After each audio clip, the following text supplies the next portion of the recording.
இனி summer holidays கண்ணு call GT Holidays க்கு பண்ணு. GT Holidays, South India's #1 travel brand. Renocon AAC Blocks. It saves 30% in steel, cement and labor cost. ஒவ்வொரு சதுர அடியிலும் சந்தோஷம். 2 முறை தமிழகத்தில் நரேந்திர மோடி போதைப் பொருள் அதிகமாக இருக்கிறது என்று சொன்னார். அதையெல்லாம் வைத்து பார்த்தால் நரேந்திர மோடியுடைய கோபம் எங்கு தெரியுமா ஆரம்பிக்கும்? ஏப்ரல் 19ஆம் தேதி வாக்குப்பதிவு முடிந்த பிறகு மே ஜூன் 4ஆம் தேதி வாக்கு எண்ணிக்கை ஆரம்பம். இந்த 2 மாத நடுவே தமிழகத்தில் 3 அல்லது 4 முக்கிய புள்ளிகள் மணல் கொள்ளையிலும் சரி, போதைப் பொருள் கொள்ளையிலும் சரி அகற்றப்படுவார்கள். திமுக என்பது 2026 பிரச்சாரத்திற்கு எப்படி வருவார்களோ என்ற ஒரு அச்சம் கூட எனக்கு வருகிறது. திராவிட முன்னேற்ற கழகத்திற்கு சனாதன தர்மத்திற்கு எதிர்ப்பு எவ்வளவு இருக்கிறதோ அத்தனை எதிர்ப்பு தமிழர்களிடையே, பெண் மக்களிடையே, பெண் வாக்காளர்களிடையே போதைப் பொருளை எதிர்த்து இருக்கிறது என்பதைத்தான் நிலைநாட்டுகிறது நரேந்திர மோடியினுடைய தாக்கம். 3வது முறையாக நரேந்திர மோடி பதவிக்கு வந்தால், 4வது முறையாக தயாநிதி மாறன் பாராளுமன்றத்தில் வந்தால், ஆர் ராஜா மீதும் தயாநிதி மாறன் மீதும் அத்தனை கோபம் இருக்கு. அதெல்லாம் வெளியில காமிப்பாரு. தேர்தல் முடிந்த பிறகு ஆர் ராஜா மீது ஒரு விதமான குழப்பம் கிடையாது. மாட்டி வச்சது முழுக்க இந்த ப. சிதம்பரமும் அஹமத் பட்டேலும் சோனியா காந்தியும். ஆனா அவங்களோட கூட்டு இருக்காங்க. எப்போ பி. சிதம்பரத்துக்கு அவ்வளவு தாக்கம் இருக்குதோ நரேந்திர மோடிக்கு இருக்காதுங்களா? அதிமுகவும் காங்கிரசும் ஒன்றிணைந்தால் திமுக காணாமல் போயிருக்கும் என்று சொல்லுகிறார்கள். அதிமுகவும் பாஜகவும் ஒருங்கிணைந்திருந்தால் திமுக டெபாசிட் போயிருக்கும் சொல்றாங்க. அந்த சூழ்நிலை 2024 டிசம்பருக்குள் மாறுதல் வந்தாலும் வரும். மீண்டும் எடப்பாடி பழனிசாமி பாஜக பக்கம் வரலாம். அண்ணாமலை பேசுவது என்பது அவர் தானாக பேசினாலும் கூட மத்திய பாஜகவினுடைய ஆசீர்வாதம் இருக்கிறது என்று தான் நான் கருதுகிறேன். இப்ப எங்க அண்ணாமலை சொல்றாரு பாருங்க, எடப்பாடி பழனிசாமி மு.க. ஸ்டாலினும் கள்ள காதல் வைத்திருக்கிறார்கள் தன்னை தோற்கடிப்பதில் என்று. அதுல ஒரு அர்த்தம் இருக்குது இல்லையா? 3 குறிப்புகள் நிலைப்பாட்டுக்கு வருகிறது. 1, திமுகவிற்கு எதிர்த்து அலை இருக்கிறது தமிழகத்தில். அண்ணா திமுக திடீர் என்று பிரபலமானது மு.க. ஸ்டாலினுடைய முட்டுக்குட்டத்தினாலோ என்னவோ. கோயம்புத்தூரில் அண்ணாமலை ஜெயித்தால் மத்திய அமைச்சர், கோயம்புத்தூர் அண்ணாமலை 5000 10,000 வாக்குகளில் தோல்வியுற்றால் முதலமைச்சர் தமிழ்நாட்டில். இதுதான் தோல்வியுற்றால் முதலமைச்சர். ஆதன் தமிழ் நேயர்களுக்கு அன்பு வணக்கம். இந்த சிறப்பு நேர்காணலில் நம்முடன் இணைந்திருக்கிறார் மூத்த பத்திரிகையாளர் டெல்லி ராஜகோபாலன் அவர்கள். வணக்கம் சார். நமஸ்காரம் நமஸ்காரம் நமஸ்காரம் சார். தேர்தல் இந்த வாக்குப்பதிவு அப்படிங்கிறது நெருங்கி விட்டது. அநேகமா இந்த எலெக்ஷன் சம்பந்தமா நம்ம பண்ற கடைசி வீடியோ தான் இருக்கும். ஏன்னா போலிங்க்கு முன்னாடி அப்படிங்கிறதால இப்போ இதுக்கு நடுவுல பிரைம் மினிஸ்டர் மோடி அவர்கள் இப்போ நெல்லை பிரச்சாரத்துல மிக கடுமையாக இந்த போதை சம்பந்தமான விஷயங்களை சாடி பேசினார் அப்படிங்கிறத பாக்குறோம். பிரைம் மினிஸ்டர் பேசினார் அப்படிங்கிறதாலேயே இதுல இருக்கக்கூடிய முக்கியத்துவம் என்ன? ஏன்னா இன்னொரு பக்கம் என்சிபி ஜாஃபர் சாதிக் வழக்குல குற்றப்பத்திரிகை சார்ஜ் ஷீட் போட்டாங்க. ஸோ தொடர்ச்சியாக விசாரணை ஒரு பக்கம் நடந்து கொண்டிருக்கிறது. பிரைம் மினிஸ்டர் இந்த சொன்னதுக்கான பின்னணி என்னவா இருக்கும்? தமிழ்நாட்டில் தமிழில் விளம்பரம் செய்த திராவிட முன்னேற்ற கழகம் அகில இந்திய அளவில் ஹிந்தி, மராட்டி, குஜராத்தி, ஆங்கிலம் போன்ற தொலைக்காட்சிகளில் தமிழில் விளம்பரம் கொடுக்கிறார்கள். ஸ்டாலின் அழைக்கிறேன் என்று நல்லபடியாக 17ஆம் தேதி புதன்கிழமை மாலையுடன் அது நின்றுவிடும். காரணம், வட இந்தியாவில் ஸ்டாலின் அழைக்கிறேன் என்று எங்க அழைக்கிறாங்க? தமிழ்நாட்டுக்கா இல்ல ஜெயிலுக்கா? எங்க அழைக்கிறான்னு தெரியல. ஒண்ணும் அது தவிர அந்த கான்செப்டே ராங் கான்செப்ட். ஸ்டாலின் அழைக்கிறேன் என்று ஒரு விளம்பரமே ஒரு தவறான கருத்து என்று பலர் கருதுகிறார்கள். அதை திராவிட முன்னேற்ற கழகம் அடுத்த தேர்தலாவது சரிபடுத்த வேண்டும். இதை விட்டுருங்க. பிரைம் மினிஸ்டர் கோவத்தை பத்தி சொன்னீங்க. பிரைம் மினிஸ்டர் அன்பா சமுத்திரத்தில் பேசும்பொழுது கடுமையாக பேசினார். அந்த கடுமையாக பேசிய ஹிந்தி தாக்கம் அவருடைய தமிழ் மொழிபெயர்ப்பில் அதே மாதிரி இருந்தாலும், தமிழ் மொழிபெயர்ப்பு நன்றாக இருப்பினும் நரேந்திர மோடியின் கோபத்தை அழகாக வர்ணிக்க வேண்டும் என்றால், நான் சுமார் 400 பிரைம் மினிஸ்டர் நரேந்திர மோடியுடைய பேச்சு இது வரைக்கும் கேட்டிருக்கேன். டோட்டல் எலெக்ஷன் ரேலிஸ், பப்ளிக் எல்லாமே சேர்த்து ஒரு புத்தகமாக கொண்டு வந்து இருக்கிறார்கள். அந்த புத்தகத்தில் கூட என்னை பொறுத்த மட்டில் ஒரு சம்பவம் என்ன என்று கேட்டால், ஒரு காம்ப்ளெக்சிட்டி பாருங்க. மோடி பத்தி ஒரு புஸ்தகம் ஒண்ணு இருக்குது. ம், ம், ம். புத்தகத்தில் வரக்கூடிய கருத்துக்களை எல்லாம் பார்த்தால் எப்பப்ப மோடிக்கு கோபம் வந்திருக்குதோ அப்பெல்லாம் அந்த யார் மேல கோபப்படுறாங்களோ அது முடிஞ்சுக்கணும் கதை. ம், ம், ம். தமிழகத்தில் 2 முறை தமிழகத்தில் நரேந்திர மோடி போதைப் பொருள் அதிகமாக இருக்கிறது என்று சொன்னார். ஒண்ணு மேட்டுப்பாளையம், அனுதர் அம்பாசமுத்திரம். ம், ம். மணல் கொள்ளையை பற்றி பேசினார். அது ஒரு தடவை சொல்லி விட்டுட்டார். ம், ம். அதை தொடர்ந்து நர்காட்டிக்ஸ் கண்ட்ரோல் பீரோ என்று சொல்லக்கூடிய போதை தடுப்பு ஆணையம் ம், ம்.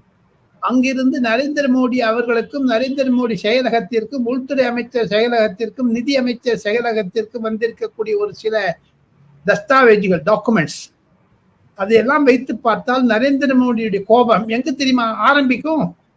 ம், ம்.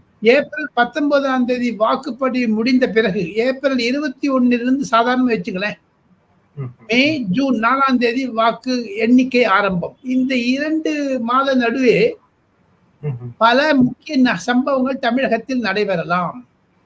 Okay. Model code of contact இருந்தாதான் நடைபெறக்கூடாது என்று ஒன்றும் கிடையவே கிடையாது. ம், எங்க அரவிந்த் கெஜ்ரிவால் அரெஸ்ட் பண்ணதே மாடல் கோட் ஆஃப் கான்டாக்ட் தான் அரெஸ்ட் பண்ணியிருக்காங்க.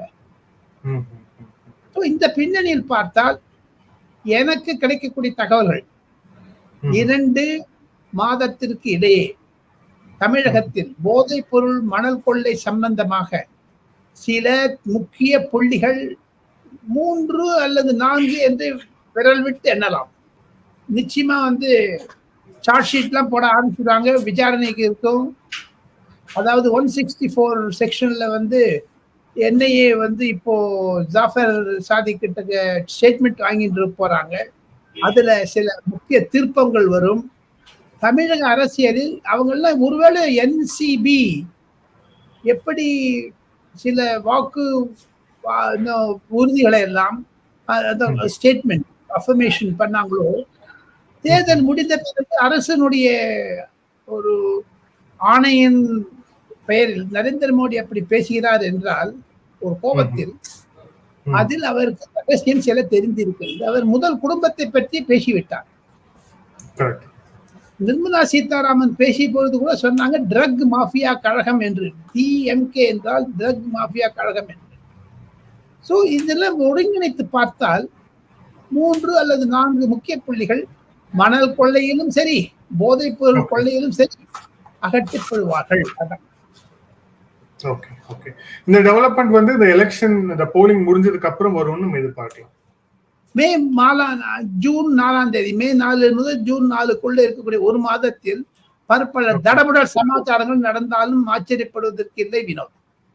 இப்போ டெல்லியில இருந்து பார்க்கும்போது குறிப்பா இந்த போதை சம்பந்தமான வழக்குல ஏற்கனவே அதிகப்படியாக போய் பிரதமர் சொன்ன விஷயம் முதல்வர் குடும்பமே இதுக்கு பின்னணியில இருக்கிறது அப்படின்ட்டு பிரைம் மினிஸ்டர் சொன்னார்.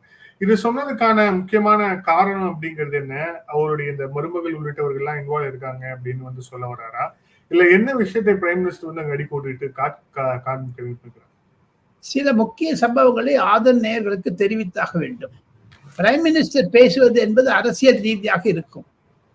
அவருக்கு கிடைத்த தகவல்களை வைத்துக் கொண்டு அவர் பேசியிருக்கிறார். எதினும் சட்ட ரீதியாக சட்ட நுணுக்கங்களுக்கு படப்பி நேஷனல் ஏஜென்சியாக இருக்கக்கூடிய நர்காட்டிக்ஸ் கண்ட்ரோல் பீரோ சில வாதங்களையும் பிரதிவாதங்களையும் அவர்கள் எடுத்து வைப்பார்கள். அப்பொழுதுதான் நாம் சரிவர சொல்ல முடியும்.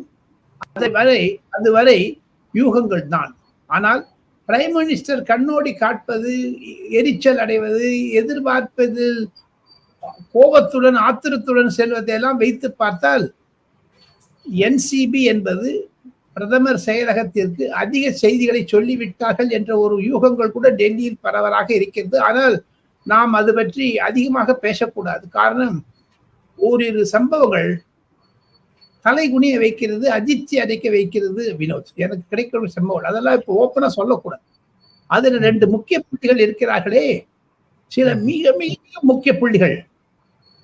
அவரே இந்த போதைப் பொருளை உட்கொள்கிறாரோ என்ற ஒரு சந்தேகம் கூட சில பேருக்கு எழுத ஆரம்பித்து விட்டது. போதைப் பொருள் மூலமாக சில கட்சிகளுக்கு பணம் வந்ததெல்லாம் விட்டுருங்க. என்சிபியுடைய டெப்டி டைரக்டர் ஜெனரல் ஓப்பனாவே சொல்லியிருக்காரு திராவிட முன்னேற்ற கழகம் என்று. ஆனா போதைப் பொருள் விற்பது வேறு, நீங்களே போதையில மயக்கமடைவது வேறு. சோ அதெல்லாம் வைத்து பார்த்தால் சிலது ஜூன் மாசத்துல வண்டவாளம் தண்டவாளத்துல ஓடுங்க. திமுக என்பது 2026 பிரச்சாரத்திற்கு எப்படி வருவார்களோ என்ற ஒரு அச்சம் கூட எனக்கு வருகிறது. சில எக்ஸ்சேஞ்ச் ஆஃப் SMS டெக்ஸ்ட்ல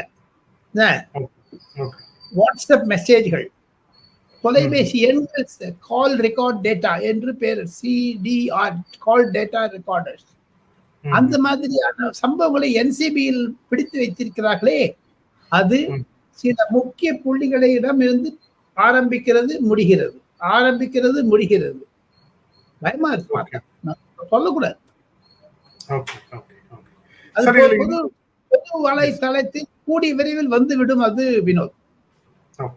இதுல இன்னும் 2 விஷயம் சொல்றாங்க. ஒண்ணு வந்து பிரைம் மினிஸ்டர் மோடி அவர்கள் அண்ணாமலை அவர்களோடு காட்டக்கூடிய அந்த நெருக்கம், அது இப்போ எக்ஸாம்பிள் தயாநிதி மாறன் அண்ணாமலை அவர்கள் ஜோக்கர் அப்படின்னு சொன்னதுக்கு பிரைம் மினிஸ்டரே எதிர்வினை ஆற்றினார் மேடையில்.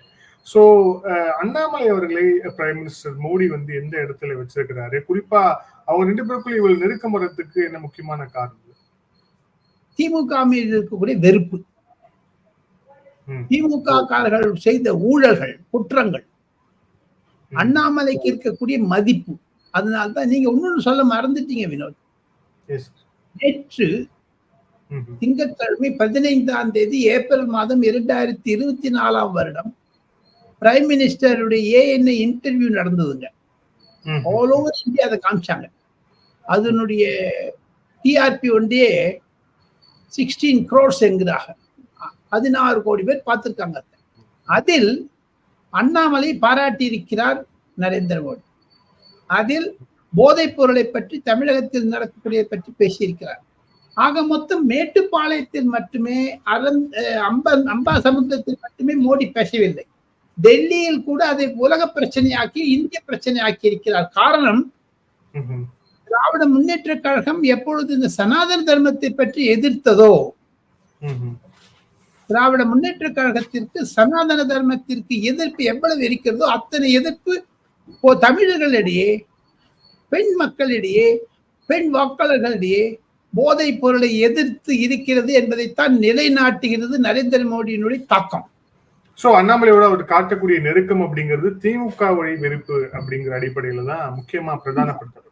அது கடந்த 1 வருடமாக நானே சொல்லிக் கொண்டு வருகிறேனே. இதில் ஒன்னே ஒண்ணு சொல்றேங்க,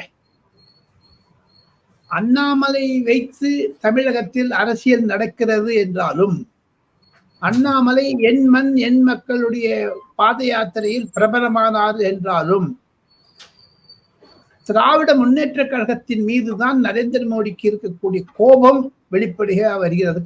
ஏன் கோபம் வரணும்? Anti Hindu feelings. சத்தீஸ்கர், ராஜஸ்தான், மத்திய பிரதேசத்தில் காங்கிரஸ் தோல்விக்கு காரணம் சனாதன தர்மத்தை காங்கிரஸ் எதிர்க்க ஆதரித்ததனால்தான் என்று நரேந்திர மோடி நேற்று பேட்டியில் கூறியிருக்கிறார், ANI பேட்டியில். ஆக மொத்தம் திமுக தான் காரணம். அப்படி இருக்கும்போது நீ ஏன் டிஸ்டன்ஸ் ஆகல கேட்கிறார் நரேந்திர மோடி. காங்கிரஸை திமுக ஏன் தூர வரவில்லை என்று அதற்கு உதாரணங்கள் காண்பிக்கிறார். நரேந்திர மோடி சொல்லுவது, இந்திரா காந்தி அம்மையார் ருத்ராட்ச மாலை போட்டிருந்தாங்க, ஜபம் பண்ணுவாங்க. காஞ்சி காமகோடி சங்கராச்சாரியார் பெரியவர் ஜெயேந்திர சரஸ்வதிக்கு முன்னால் இருந்த சந்திரசேகர் சரஸ்வதியை பார்க்க வரும்போது காலை தொட்டு ருத்ராட்ச மாலை வாங்கி கொண்டு போன சனாதன தர்மத்தை ஆதரித்த இந்திரா காந்தியுடைய மருமகள் சோனியா காந்தி ஏன் சனாதன தர்மத்தை எதிர்க்கிறார்? MK ஸ்டாலின் மகன் உதயநிதிக்கு சப்போர்ட் பண்றார். கார்கேயனுடைய மகன் கூட எதிர்க்கிறார். எதற்காக? சோ ஆக மொத்தம் திமுக தான் பாயிறாங்க. ஆஃப்டர் சத்தீஸ்கர் எலெக்ஷன் அதை ஒண்டி நோட் பண்ணுங்க. ராஜஸ்தான், சத்தீஸ்கர் அது மட்டும் பேசவே இல்லை நரேந்திர மோடி. இல்ல இன்னொரு விமர்சனம், நரேந்திர மோடிக்கும் இருக்கக்கூடிய தொடர்பு என்பது நகமும் சதையும் போன்றது. அமித்ஷா அவர்கள் அதிமுகவுடன் போக வேண்டும் என்று சில கூட்டங்களில் மூவரும் ஒன்றாகி விடுங்கள், EPS, OPS, தினகரன் என்று சசிகலா என்று சொன்னாலும், எடப்பாடி பழனிசாமி அதிலிருந்து தூரக இருந்தாலும், அந்த சமயத்திலிருந்து வந்த சில இதெல்லாம் பாத்தீங்கன்னா நரேந்திர மோடி நல்லவருங்க என்னை பொறுத்த மட்டும். இதுல ரொம்ப ஆக்ரோஷமா இருப்பவர் நம்ம அமித்ஷா அவர்கள் தான். அந்த அமித்ஷாவிற்கு ஒரு கோபத்தை காண்பித்து செல்வ கணபதியினுடைய நிலைமை பாருங்க. ஒரு எலக்ட்ரிசிட்டி கட் பண்ணாருன்னுட்டு எத்தனையான இன்னல்கள் எதிர்நோக்க வேண்டியிருக்கிறது. அந்த மாதிரியான ஒரு சம்பவங்கள் மே 4ஆம் தேதியிலிருந்து ஜூன் 4ஆம் தேதி மட்டும் தமிழகத்தில் கண்டிப்பாக பிரதிபலிக்கும். 3-4 முக்கியஸ்தர்கள் ஜெயில் போனாலும் ஆச்சரியப்படுவதற்கு இல்லை. போதைப் பொருள், மணல் கொள்ளையர். நீங்க மாடல் கோட் ஆஃப் கான்டாக்ட் இருக்கும் இல்ல அதெல்லாம் விடுங்க. ஒரு கிரைம் நடக்குதுன்னா அதுக்கு எலெக்ஷன் சமயத்துல மாடல் கோட் ஆஃப் கான்டாக்ட் என்னமோ பேசுறாரு. மாண்புமிகு முதலமைச்சரும் ப. சிதம்பரம் இருவரும் சேர்ந்து கொண்டு 2 முதலமைச்சர்களை கைது செய்தது நரேந்திர மோடி என்று முதலமைச்சர்களை கோட்டு பண்ணாங்க. அதெல்லாம் விட்டுருங்க. ப. சிதம்பரம் நிதி அமைச்சராக இருந்த போது ஆர் ராஜா டெலிகாம் மினிஸ்டராக இருந்தார். தன்னுடைய சகாவையே அரஸ்ட் செய்த மிஸ்டர் ப. சிதம்பரமும் எப்படி அவர் கேள்வி கேட்க முடியும்? 2 முதலமைச்சர்களை நரேந்திர மோடி அரஸ்ட் செய்கிறார். உங்களுடைய ஆளே நீ அரஸ்ட் பண்ணீங்க. அப்பொழுது ராஜா என்னிடம் சொன்ன சில விஷயங்களை எல்லாம் நான் பொது தளத்தில் வைக்க முடியாது. ஆர் ராஜா மீது ஒரு விதமான குழப்பம் கிடையாது வினோத். நான் சொல்றேன், மாட்டி வச்சது முழுக்க இந்த ப. சிதம்பரமும் அஹமத் பட்டேலும் சோனியா காந்தியும். ஆனா அவங்களோட கூட்டு இருக்காங்க. ஆர் ராஜாவும் கனிமொழியும் மாட்டிக்கொண்டிருக்கிறார் என்றால் காங்கிரஸ் உட்கட்சி பிரச்சனையில் தான். ப. சிதம்பரம் தான் அதுக்கு முக்கிய காரணம் என்று ஆர் ராஜா தன்னுடைய புத்தகத்திலே எழுதியிருக்கிறார், ஆங்கில புத்தகத்திலே.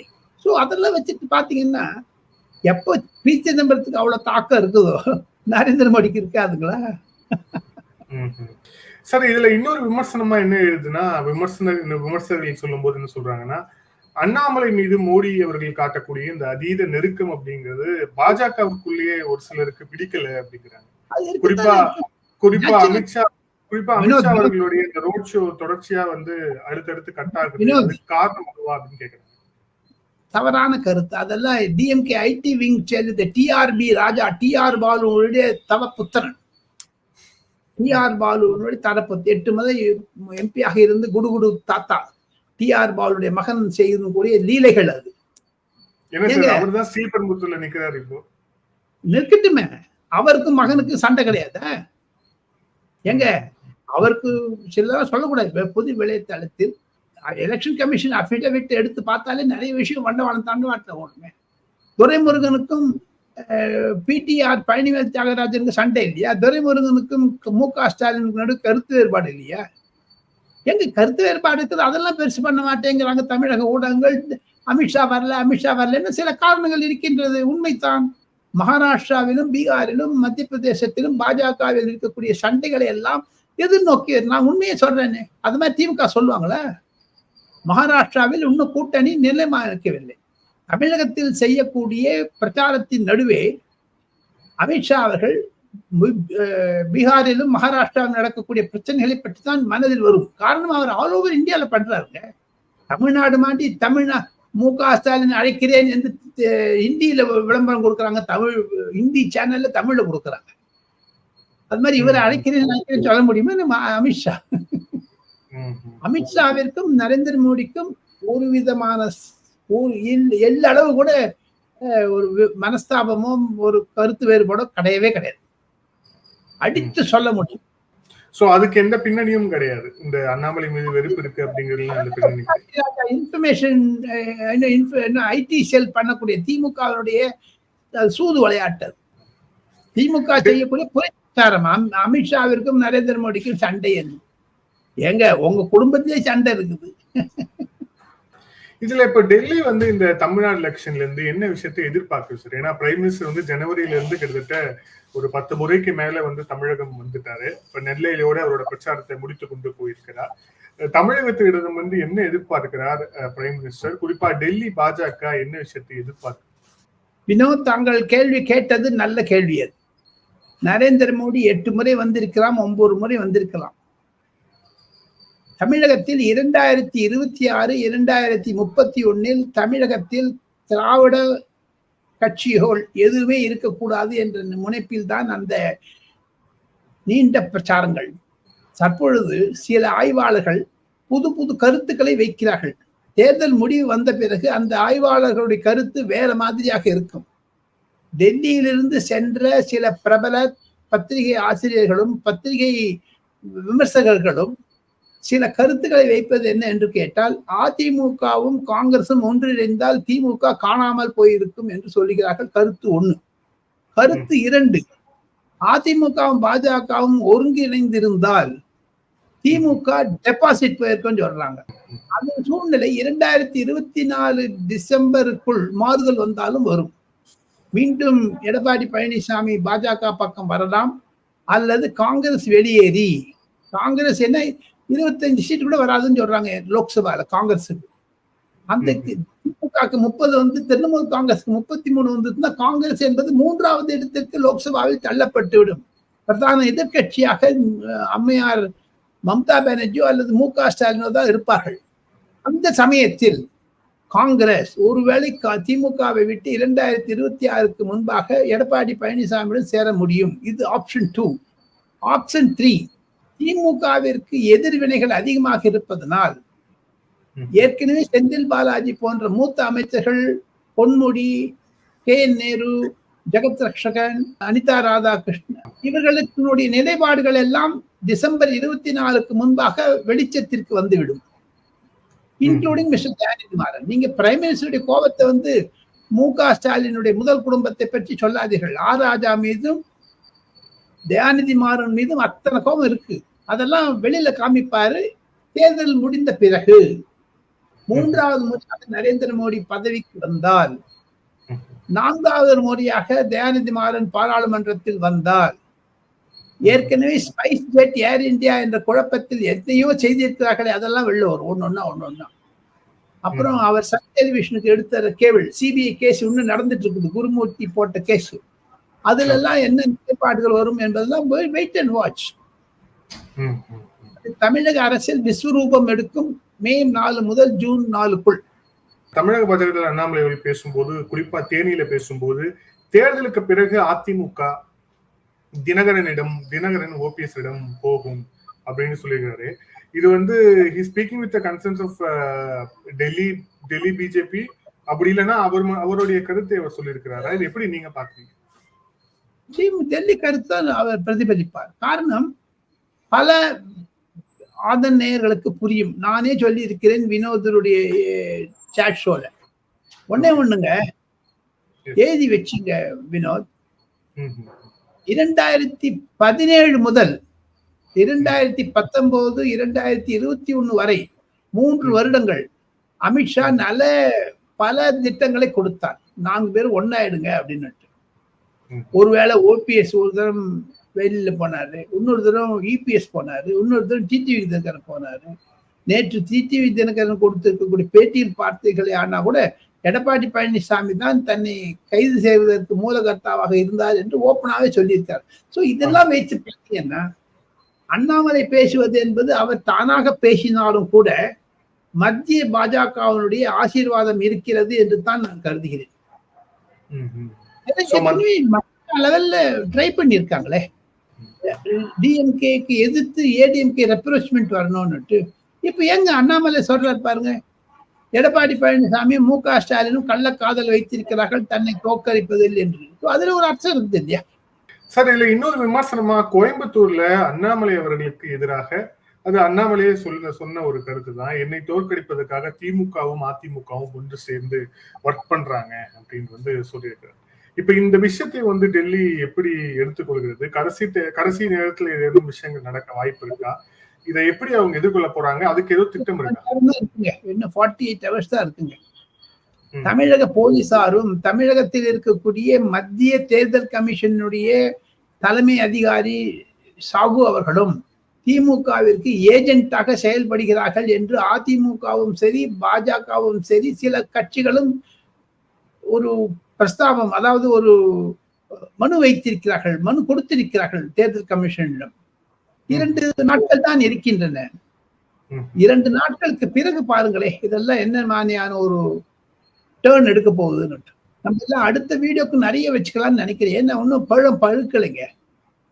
என்சிபியாக இருக்கட்டும், என்போர்ஸ்மெண்ட் டைரக்டராக இருக்கட்டும். இல்ல நீங்க எந்த பழம் சொல்றீங்க? மாம்பழம் சொல்றீங்களா இல்ல பழாப்பழம் சொல்றீங்களா? 2 பழங்களை தவிர 3வது பழம்.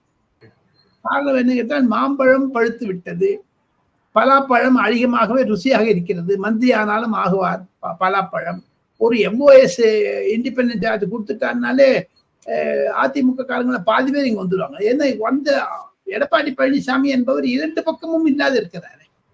பை நேச்சர் அவர் வந்து டிஎம்கேயோட போனது தப்புன்னு தான் ஏடிஎம்கே ஃபீல் பண்றாங்க. நாங்க ஒரு தொடர் கதையை சொல்லி கொண்டு வந்தேன், நடுவே ஒரு டிஸ்டர்பன்ஸ் வந்ததுனால நான் சொல்லாத இருந்தேன். சில வட இந்திய கருத்து ஆய்வாளர்கள் சொல்லுகிறார்கள், எடப்பாடி பழனிசாமி அருகே இருக்கக்கூடிய சில ஆப்த நண்பர்கள் பாஜகவுடன் இன்னும் தொடர்பு வைத்துக் கொண்டிருக்கிறார்கள் என்று. ஒரு மூத்த பத்திரிகையாளரிடம் ஒரு திமுக MP சொல்லியிருக்கிறது, நான் வந்து பிரைம் மினிஸ்டர் பார்க்க போறோம் அப்படின்னு.